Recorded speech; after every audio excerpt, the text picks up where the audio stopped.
Hi everybody, and thanks so much for joining today. Welcome to Dr. Melissa's Health Spotlight. And today what we're covering is gluten. Gluten is such a misunderstood food. We've been eating gluten for a long time.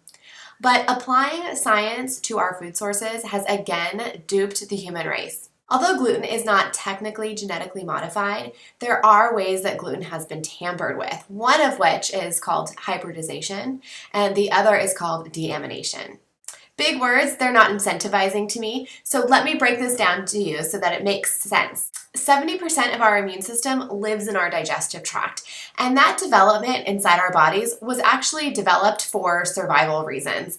As we ingest food, we naturally tend to eat like little bugs, little pieces of bacteria that might be on our produce or inside of our meat. And so naturally, our immune system has evolved to have a lot of troops living along the lining of the digestive tract. But you see, your immune system responds to proteins. That's how it knows a virus doesn't belong in the system. It doesn't recognize the protein.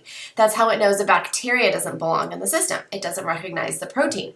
So if we're in any way tampering with the proteins inside of our food, we're just waiting for an inappropriate immune response to take place because your immune system is not recognizing that new scientifically modified protein.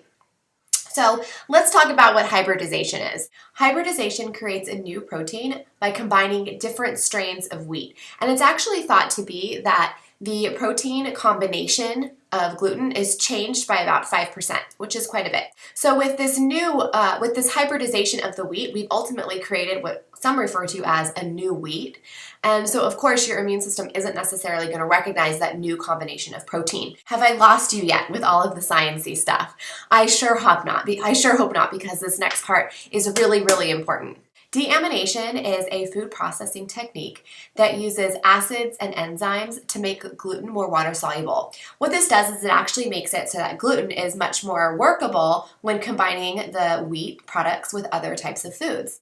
We know that deaminated glutens are much more pro-inflammatory. Our immune systems are much more hyper-responsive to these deaminated proteins. In fact, a study done by the European Journal of Inflammation has concluded that this new deaminated gluten is actually a new food compound. And this new food compound is way more reactive in the human body. And what's most amazing about this gluten sensitivity is that you don't have to show celiac to be somebody that is having a low level response to gluten. I love talking about this stuff. I think it's so important that we understand why we're staying away from these foods. And that way, when you choose to go gluten-free, it doesn't feel like you're following the waves, following the masses. It doesn't feel like it's a trendy dietary shift that you're making, because I know that's a resistance for a lot of people. And I think if you could just understand the what and the why behind the choices you're making, you're going to be much more resilient in sticking with it.